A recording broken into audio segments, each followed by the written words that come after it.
Welcome back, everybody, to the Metropolis Bulldogs Teambuilder Dynasty here on NCAA Football 14.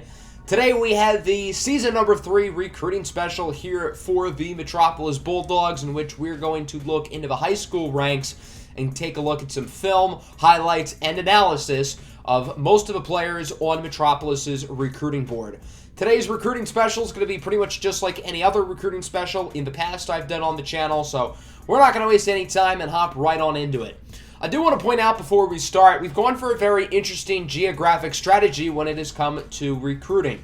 If you look at the map, we're really exclusively going after players towards the eastern side of the country.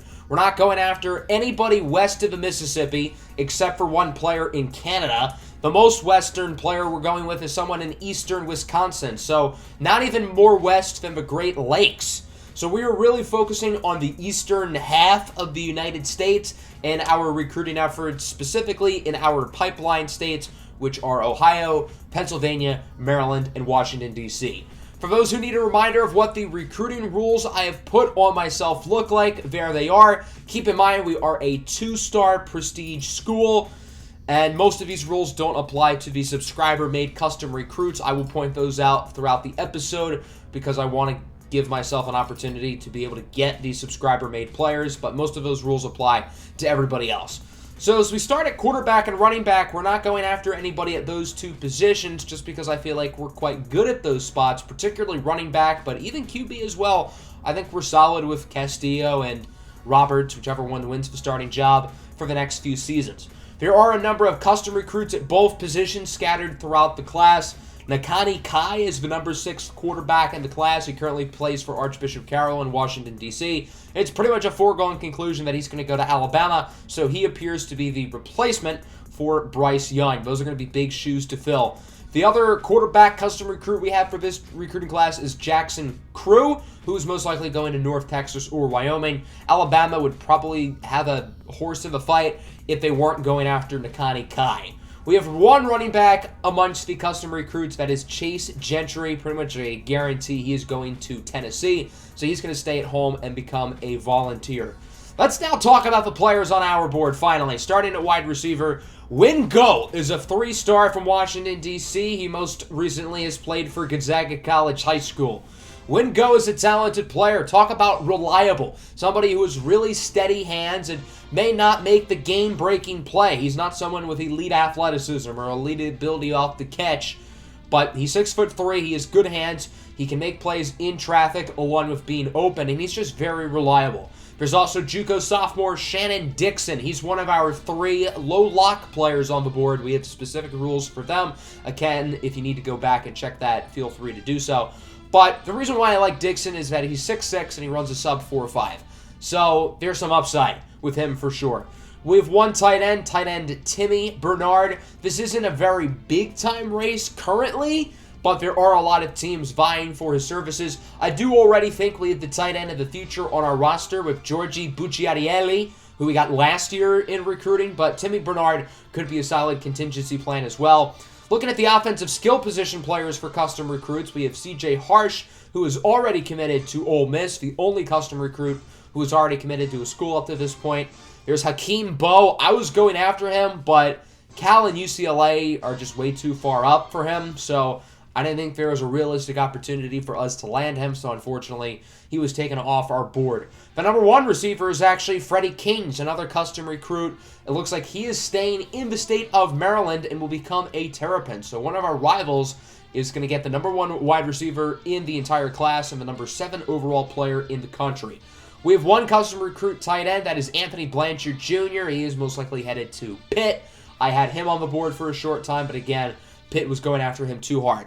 We are really going after offensive linemen in a major way this year, starting with offensive tackle Zach Edwards. Through the first 2 seasons of the series, the weak link on this roster has been the offensive line, and although I feel like the play of the O-line has gotten better as the series has gone along, that's not to say it's been good. Edwards is a 77 overall gem who's just very reliable. He does everything pretty well. This is a 2-horse race between us and Ohio State. Do I have a lot of confidence we're going to win this battle? Probably not, but hopefully that Week 11 visit can go well, and from there, you never know. We're going after a ton of guards this year, including Doug Fuller, I don't think we're going to get Doug Fuller, so we're not really going to spend a whole lot of time on him. But these next two are the big targets for us on the offensive line, who I think we actually have a shot at. The first one is guard Joel Pittman. He's a 74 overall, somebody who I think could be a starter for us pretty soon. He's a really good pass blocker, quite athletic as well. Run blocking and impact blocking can use some work, but he's got the athletic upside, in my opinion, to do so. There are a lot of teams interested. We're currently in third place for him, with the University of Miami of Ohio and West Virginia ahead. Ohio State is also in the race as well. There's also Bo Singleton from Levittown, Pennsylvania. He is an 80 overall. Yeah, he's really good. Probably someone who could be a day one starter for us. Penn State and Pitt are both heavily in the running, but as you can tell, this kid, he's special. He's really, really good. Somebody I think could be an NFL caliber guard within a few seasons.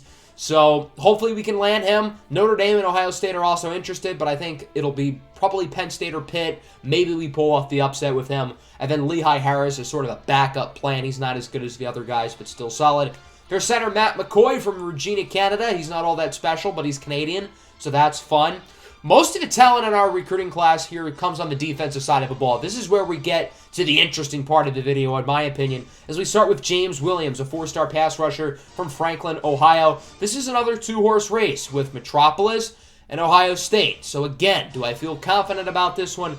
Again, no, not really. But if we can get Williams, that'd be a big deal. He's a plus athlete, very smart player, doesn't have any major holes in his game. But then we get to 5-star Isaiah Young. We're going to try to make Isaiah Young the first ever 5-star to commit in Metropolis history. I don't think he has 5-star talent right away, but the reason why he is the 9th-ranked player in the entire country is the athletic upside. This kid is a total freak off the edge. There's not a ton of teams interested. It's us and Penn State. We're probably going to have him come in for a visit before he goes to Penn State, so hopefully we can really be in that battle. At defensive tackle, we've got Prince Turk from DeMatha Catholic High School. This is somebody who's not necessarily an athletic freak with a ton of upside like Isaiah Young, but Turk has a high floor. This is somebody who's going to be able to make plays in the run right away. He has good power moves as well, so he's not a liability against the pass. Boston College has the advantage, but again, if we have him visit before Boston College, that could be pretty good. Prince Turk is a custom recruit for what it's worth, along with Isaiah Young. The other custom recruits on the defensive line include Bam Bam Armstrong, who is headed to Nebraska most likely, and JT Savage, who is probably going to become a Boise State Bronco. As we move to the linebacker position, this is an area that I really wanted to focus on this year in recruiting, and I'm a little bit worried that we're not going to get the guys we want. We have 2 outside linebackers on the board, the first one being Chuck Johnson. It really seems like he wants to stay close to home with Florida State and Miami as the favorites. If we can get him, that'd be a big deal. This is a player I really want. Again, we're probably going to have him come in for an early visit, so hopefully we can land him. The other one is Osiris Yakabuti, the next member of the Yakabuti family. Most likely he is headed to Iowa to become a Hawkeye. We're still putting points into him. We still think we can get him, but it's certainly not likely. This is the younger brother of Metropolis cornerback Figgy Yakabuti, so really our only hope is that Figgy, I don't know, puts on some older brother voodoo magic and gets Osiris Yakabuti to commit to the program. But as it stands now, he's probably going to Iowa. Middle linebacker, we've got one guy, John Randolph. He's like a 67 overall. Not a whole lot to talk about there. Looking at the custom recruits at linebacker, there's Lucas Langley. Nobody's really going after him, so I figured I would add him as a low lock guy. Remember, the low lock rules do not apply to custom recruits, so we'll be able to get him probably with ease.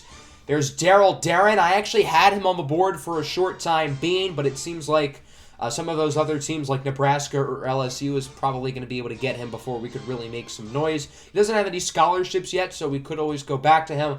There's also Fabian Malcolm, who I really wanted to get towards the beginning of the season, but Marshall and Capital College really want him bad. Maybe we can get back into this battle if we put him on the board, but there are other guys who I'm giving points to, so I don't think we're going to be able to land Malcolm, unfortunately. A lot of corners on the board, including 79 overall gem Jamil Cox. Cox is another one of our low lock guys, but I put him first on our recruiting board because he is really the top priority. I think he is the best overall football player on our board. 6 foot, 93 speed, 93 excel, 81 man, 88 zone, 88 play rec. He's really smart and he's really athletic. He has all the upside in the world. He would probably be our number 1 corner day one. I think Jamil Cox is a total stud, and hopefully we can end up landing him. There are a lot of good corners on our board. We've got Walter Graham. He's probably going to Alabama or Auburn, but maybe we can scoop him up. There's Kyle Ward. 3-team race here between Navy and Arkansas. He's a 77 overall, coming from St. Francis. He's teammates with Isaiah Young, the number 1 defensive end in the class. Ward also has 93 speed, 84 play rec, 87 man, 82 zone. So if we don't land Jamil Cox, Kyle Ward really isn't all that much worse, although there are teams that are actually interested in Ward, unlike Jamil Cox. There's another talented corner we're going after in Zion Hollis Sr. He comes from Phoenixville, Pennsylvania. He is likely going to stay in state. Penn State's making some noise on him, but Pitt appears to be the favorite for him. But we are still well within this battle. He's not the biggest guy, only 5'9", 193 pounds, but he can give us some explosiveness, not just on defense, but also someone who can return kicks and punts. He has great ball skills to go with his 93 speed, 86 man, 81 zone. He's not as refined in coverage as, say, Jamil Cox or Kyle Ward, but I do like what Zion Hollis Sr. can bring to the table. As we move to the safety position, there's only one safety on the board, custom recruit Earl Bishop. He's probably going to Air Force, but hopefully we can end up landing him, but I wouldn't really count on it. And then looking at the custom recruits in the secondary who are not on the board, there are a number of them, including Billy Blunt. He is most likely going to Washington, where weed is legal, so he's living up to his name. Tyrell Lewis is a 3-star, another smaller guy, 5'9", 162. He doesn't have any scholarships, so I figured I would add him on the board as another low-lock guy as well. There's Darryl Cream. He is most likely headed to Syracuse to be a Syracuse Orange. Currently, Syracuse is one of 2 offers for him. Navy has offered him a scholarship as well, but he's probably going to Syracuse. And then we've got the number 1 free safety in the nation, Slater Washington. At one point, he was a low-lock guy who I had on the board, but eventually teams like Alabama, Texas, Georgia, Missouri started to make some noise. I don't think we're going to beat out all those teams, so unfortunately it doesn't look like we're going to be able to land Slater Washington. The final players we're going to be looking at here are the multi-position athletes, and there are a couple of guys I really like, including Ellis Hill, who, dare I say, could be the long-term quarterback replacement after Manuel Castillo and Jonathan Roberts are gone. Ellis Hill is super explosive. He's one of the most fun quarterbacks to watch in the country. He doesn't just play quarterback, though. He also plays in the secondary on the defensive side of the ball as well. I would feel confident with him at corner, safety, or QB. I wish the throw power was a little bit higher, but he does have pretty good accuracy for a freshman, and obviously 89 speed. He's going to be very explosive and would bring a far more explosive element than what Manuel Castillo currently brings as a runner. There's also Mike Davis. I'm surprised more teams aren't really going after him because I think he's really talented. He's a 6'5" offensive skill position player. Even though he's listed as an athlete, he doesn't really have much ability on defense. So he's most likely going to be a running back or a wide receiver. When you think 6'5", you're probably thinking wide receiver. And he very well could play wide receiver. I think wide receiver probably is more of a position of need for us rather than running back. But he also could play running back as well. Imagine seeing a 6'5", 230-pound dude in your backfield just mauling linebackers.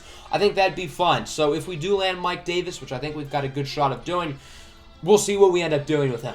There's Stephen Brown, a 3-star from Bellevue, Florida. He is probably going to go in the secondary 80-man, 80 zone. I think he will be higher than a 70 overall when it's all said and done. His ratings as a defensive back look too good. And then Chris Swanson, I just added him as a low lock guy, so he joins the wide receiver Shannon Dixon and the corner Jamil Cox is our 3 low lock players. Swanson's probably a quarterback, but he maybe could play some other positions, possibly wide receiver, possibly defense.